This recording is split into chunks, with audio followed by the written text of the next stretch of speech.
What will happen if BUSD stable coin DPEG? What is BUSD coin? BUSD coin जो कि Binance exchange का एक stable coin है, ये बात आप सारे जानते हैं। लेकिन सवाल ये है कि अगर BUSD कॉइन DPEG हो जाता है या BUSD कॉइन में कोई फ़र्ड आ जाता है तो क्या BUSD वाले पेयर्स में जो कॉइन ख़रीदे गए हैं वो भी क्रैश हो जाएंगे या ख़तरे में पड़ जाएंगे? आपकी मैं एक बहुत बड़ी कन्फ्यूजन दूर करने वाला हूँ आज की इस वीडियो में। बाइनेंस USDT जिसकी वैल्यू $1 है, किसी वजह से अगर इसकी वैल्यू $1 से कम हो के 97 सेंट पे चली जाती है या 95 सेंट पे चली जाती है या 90 सेंट पे चली जाती है तो हम कहेंगे जी BUSD कॉइन DPEG हो चुका है। अब यहाँ पे इम्पैक्ट है कि बहुत सारे जो ट्रेडर्स हैं उनके जहन में ये सवाल चलता है कि भाई BUSD कॉइन में हमारे पास ये पेयर्स में कॉइन पड़े हुए हैं तो उनका क्या होगा, वो ज़ीरो तो नहीं हो जाएंगे? देखें, फ़र्ज़ करें आपकी पॉकेट में है 1000 रुपीज़। आप ग्रोसरी शॉप पे जाते हो, दुकान वाले भाई से आप कहते हैं कि भाई मुझे केचप की एक बोतल दे दें। तो बड़ी जो केचप की बोतल है वो है जी 1000 रुपये की, 1000 रुपीज़ की। आप 1000 रुपया देते हैं और केचप की बोतल घर में लेके आ जाते हैं। तो अब आपके पास क्या है? केचप की बोतल। ठीक, समझ आ गया? 1000 रुपया तो नहीं है, 1000 रुपीज़ तो नहीं है, केचप की बोतल है। ठीक है, इसी तरह अगर आप BUSD कॉइन से कोई कॉइन बाई करते हैं तो वो एक बार्टर सिस्टम होता है। जैसे आपने एप्टोस कॉइन बाई करना है, ये मैं आपको एक एग्जांपल दे रहा हूँ, APT कॉइन आपने बाई करना है और बाइनेंस एक्सचेंज आपको ये कह रहा है कि अगर आप BUSD कॉइन में बाई करना चाहते हैं तो मुझे आप $5.67 सेंट के इक्वली मुझे BUSD कॉइन दे दें। ठीक, अब BUSD कॉइन की वैल्यू कितनी है? $1 और यहाँ पे डॉलर्स में इसकी प्राइस कितनी दिखा रही है? $5.67।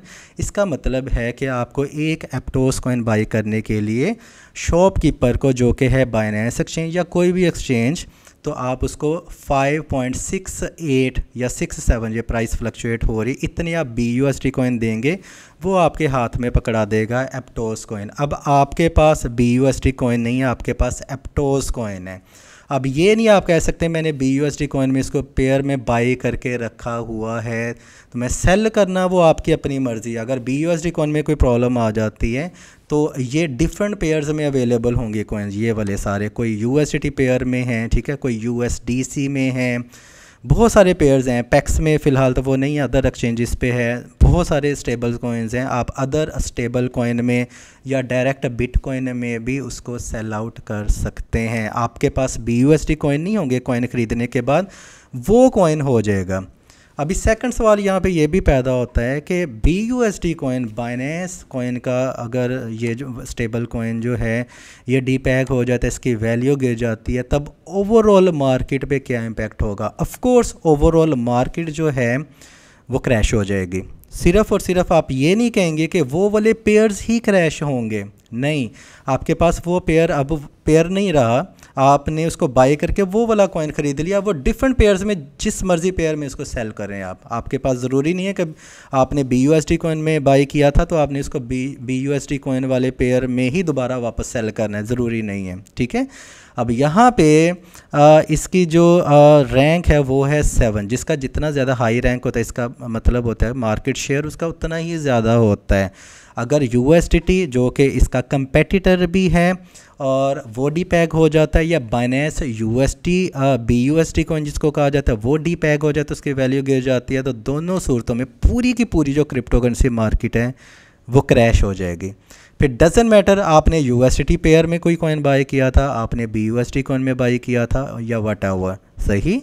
तो आपके पास सवाल का जवाब ये है कि अगर आप BUSD कॉइन से कोई भी कॉइन बाई करते हैं तो आपके पास केचप की बोतल की तरह वो कॉइन होगा, तो BUSD पेयर वो नहीं होगा। सेल करते वक्त किसी भी पेयर में आप वो कॉइन सेल कर सकते हैं। अगर आपको लगता है कि आपको 1% भी नॉलेज मिला है तो वीडियो को लाइक एंड शेयर करना मत भूलिएगा। अपना ख्याल रखिएगा। Happy trading, take care.